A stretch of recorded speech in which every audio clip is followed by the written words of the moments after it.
നമസ്കാരം, ഞാൻ ഡോക്ടർ സിമി ഹാരിസ്. ഞാൻ ഉള്ളൂർ വി കെയർ ക്ലിനിക്കിലെ കൺസൾട്ടൻ്റാണ്. ഞാൻ ഇന്നിവിടെ പറയുന്നത് നമ്മുടെ അഡോളസെൻ്റ് ഏജ്, അതായത് കൗമാരക്കാരിലുള്ള പെൺകുട്ടികൾ എന്തൊക്കെ കാര്യങ്ങളെക്കുറിച്ച് അറിയണം, എന്തൊക്കെയാണ് അവർ ഏതെല്ലാം വിഷയങ്ങളിൽ അവർ ശ്രദ്ധ ചെലുത്തണം എന്നുള്ള കാര്യങ്ങളെക്കുറിച്ചാണ്. നമുക്കറിയാം അഡോളസെൻസ് അല്ലെങ്കിൽ കൗമാരം എന്ന് വെച്ചാൽ വെരി ഫ്രജൈൽ ഒരു ഇതാണ്. ഫ്രജൈൽ എന്ന് വെച്ചാൽ വളരെയധികം സൂക്ഷ്മതയോടെ കൈകാര്യം ചെയ്യേണ്ട ഒരു പ്രായമാണ്.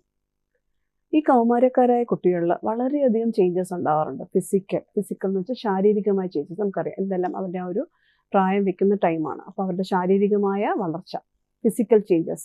മെൻ്റൽ എന്ന് വെച്ച് കഴിഞ്ഞാൽ നമുക്ക് അവരൊരു കുട്ടിയാണോ എന്ന് ചോദിച്ചാൽ അവർ കുട്ടിയല്ല, അഡൽട്ട് ആയെന്ന് വെച്ചാൽ അഡൽട്ടുമായിട്ടില്ല. അപ്പോൾ ഇതിനിടയിൽ അവർ ശരിക്കും അവരെ തന്നെ കണ്ടെത്തുകയാണ്. They are finding themselves. അപ്പോൾ ആ ഒരു മെൻ്റൽ ചേഞ്ചസ്. പിന്നെ സൈക്കോളജിക്കൽ എന്ന് പറഞ്ഞു കഴിഞ്ഞാൽ അവർ വളരെയധികം ഹോർമോൺസിൻ്റെ ഇതുകൊണ്ടും അല്ലാതെ പിയർ പ്രഷർ കൊണ്ടും അവരുടെ സ്ട്രെസ് പഠിത്തത്തിൻ്റെ എല്ലാം കൊണ്ടും സൈക്കോളജിക്കലി വളരെയധികം ചേഞ്ചസ് അനുഭവപ്പെടുന്ന ഒരു പ്രായമാണ്. അതുപോലെ തന്നെയാണ് സോഷ്യൽ ചേഞ്ചസ് എന്ന് വെച്ച് കഴിഞ്ഞാൽ അവരെ സമൂഹം എങ്ങനെ കാണുന്നു, അവരൊരു വസ്ത്രം ഇടുമ്പോൾ എന്തിനാണ് ഇങ്ങനെ ഇടുന്നത്, അപ്പോൾ ഇങ്ങനെയുള്ള ചോദ്യങ്ങൾ. അപ്പോൾ ഇതെല്ലാം നമ്മൾ ഒരുപക്ഷെ ഇപ്പോഴുള്ള തലമുറ, അതായത് ഈ ചോദിക്കുന്ന തലമുറകളെല്ലാം ഒരുപക്ഷെ ഇത് ഇങ്ങനെയൊന്നും ആയിരുന്നില്ല.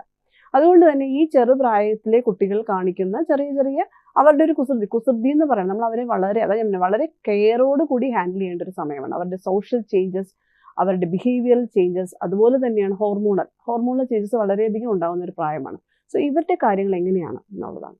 ആദ്യമായിട്ട് നമുക്ക് നോർമലി പറയുകയാണെങ്കിൽ അവരുടെ ഒരു പീരീഡ്സ് നമുക്കറിയാം എവറി 30 days ആണ് പീരീഡ്സ് വരുന്നത്. പക്ഷേ പ്രായമാകുമ്പോൾ ചില കുട്ടികൾക്ക് ഈ പറഞ്ഞ കണക്ക് പീരീഡ്സ് നിൽക്കാതെ വരും.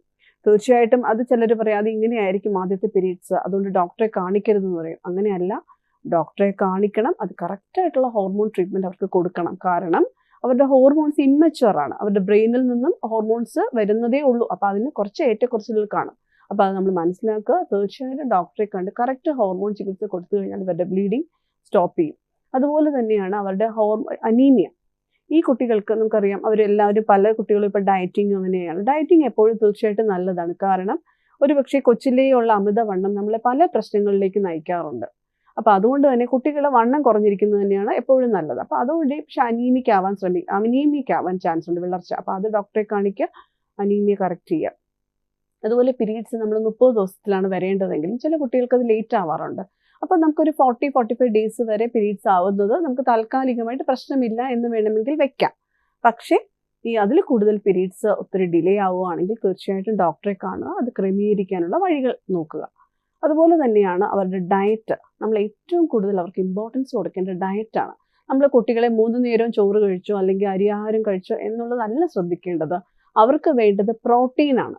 ഈ ഗ്രോയിങ് മസിൽസിനും എല്ലാം പ്രോട്ടീൻ. അപ്പം നമ്മുടെ പഴയ ഒരു ആഹാരശീലം എന്ന് വെച്ച് കഴിഞ്ഞാൽ നമ്മൾ രാവിലെ ദോശ, ഉച്ചയ്ക്ക് ചോറ്, രാത്രി അപ്പം, ഇങ്ങനെയുള്ള അരിയാഹാരങ്ങളിലാണ്. അപ്പോൾ നമ്മളത് കുട്ടികളെ നിർബന്ധിക്കുമ്പോൾ അവരുടെ ഒരു എനിക്ക് തോന്നുന്നു ഒരുപക്ഷെ നമ്മുടെ ആ ഒരു ഡയറ്റ് പാറ്റേൺ വരെ ചേഞ്ച് ചെയ്യേണ്ട സമയം അതിക്രമിച്ചിരിക്കുന്നു. കാരണം നമ്മുടെ പൂർവികർ, നമുക്കറിയാം കേരളം ഏറ്റവും കൂടുതൽ ഡയബറ്റീസ് കണ്ടുപിടിക്കുന്ന ഒരു സംസ്ഥാനമാണ്.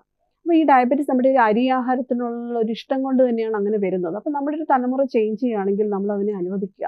അവരുടെ ഡയറ്റ് അവർക്ക് കറക്റ്റായിട്ടൊരു ഡയറ്റ്, അവരുടെ പറയുന്ന ഡയറ്റ് എന്ന് വെച്ചാൽ ജങ്ക് ഫുഡ്സ് എന്നല്ല ഉദ്ദേശിക്കുന്നത്. പക്ഷേ ഡയറ്റ്, പ്രോട്ടീൻ, മീനും മുട്ടയും മാംസവും എല്ലാം അവരുടെ ആഹാരത്തിൽ കൂടുതലായിട്ട് ഉൾപ്പെടുത്തുക. കാർബോഹൈഡ്രേറ്റ്സ് കുറയ്ക്കേണ്ടതായിട്ടുണ്ട്. അതുപോലെ തന്നെ എക്സസൈസ് തീർച്ചയായിട്ടും കുട്ടികളെ കൊണ്ട് ചെയ്യിപ്പിക്കുക. അല്ലെങ്കിൽ കുട്ടികൾ പഠിച്ചോ, എപ്പോഴും നീ പഠിച്ചാൽ മതി, നീ അങ്ങോട്ട് പോയി കളിക്കരുത് എന്ന് പറയുന്ന പണ്ടൊക്കെ നമുക്കറിയാം കുട്ടികളെ വീട്ടിൽ വന്നു കഴിഞ്ഞാൽ അവരെല്ലാം ഓടിക്കളിച്ചിട്ടാണ് വന്നിരുന്ന് പഠിക്കുന്നത്. പക്ഷെ ഇപ്പോൾ അങ്ങനെയല്ല. ട്യൂഷനുണ്ട്, ക്ലാസ്സിലെ ഹോംവർക്ക്. അപ്പോൾ ഈ ഒരു സിസ്റ്റം മാറിയിട്ട് അവരുടെ ഹെൽത്തിന് കുറച്ചും കൂടി ഒരു ഇമ്പോർട്ടൻസ് കൊടുക്കണം. അപ്പോൾ അത് എക്സസൈസ് മസ്റ്റായിട്ട്. നമ്മൾ ചൊട്ടയിലെ ശീലം ചുടലവരെ എന്നാണല്ലോ. അപ്പോൾ അതുകൊണ്ട് തന്നെ കുട്ടികളായിരിക്കുമ്പോൾ തന്നെ അവർ എക്സസൈസിന് ഇമ്പോർട്ടൻസ് കൊടുക്കുക. അവരുടെ എക്സസൈസ് കറക്റ്റായിട്ട് അതോടൊപ്പം അവരുടെ ഒരു മാനസികമായ ഒരു വളർച്ചയ്ക്കും അത് വളരെ ഒരു പോസിറ്റീവ് തിങ്കിങ് വരാൻ കുട്ടികൾക്ക് ഏറ്റവും നല്ലൊരിതാണ്. അതുപോലെ തന്നെയാണ് ഇവരുടെ വാക്സിനേഷൻസ്. നമുക്കറിയാം ഇപ്പോഴത്തെ അഡോളസെൻസ് ഇപ്പം നമുക്ക് ഒരു നമ്മുടെ ഒരു ഇന്ത്യൻ കൾച്ചർ എന്നൊക്കെ നമ്മൾ പറഞ്ഞിട്ടൊന്നും കാര്യമില്ല. കാരണം പലരും ലിവിങ് റിലേഷൻസിലാണ് കുട്ടികൾ വരുന്നത്. നമുക്കത് മനസ്സിലാവും. പക്ഷെ നമ്മളത് മാനസികമായിട്ട് അക്സെപ്റ്റ് ചെയ്തേ പറ്റും. നമ്മൾ അതിനെതിരെ ബഹളം ഉണ്ടാക്കിയിട്ട് അപ്പോൾ അതുകൊണ്ട് അവരെ പറഞ്ഞ് മനസ്സിലാക്കുള്ളൂ, ഇതിങ്ങനെ പോകരുത് എന്ന് പറഞ്ഞിട്ടൊന്നും കാര്യമില്ല. കാരണം കുട്ടികൾ അങ്ങനെയാണ് ഇപ്പോഴത്തെ തലമുറ അതുപോലെയാണ്. നമ്മൾ ഇനി അവരെ ശ്രദ്ധിക്കേണ്ടത്, ഇനി അവർ അപകടകരമായ രീതിയിൽ പോകരുത് എന്ന് മാത്രമേ നമ്മുടെ കയ്യിൽ ഇനിയുള്ള ഒരു കാലഘട്ടത്തിൽ പറ്റുകയുള്ളൂ. അപ്പോൾ അവർ വാക്സിനേഷൻസ് എടുക്കുക. അതുപോലെ തന്നെ സെക്ഷലി ട്രാൻസ്മിറ്റഡ് ഡിസീസസിൽ നിന്നും അവരെ പ്രിവെൻറ്റ് ചെയ്യുക.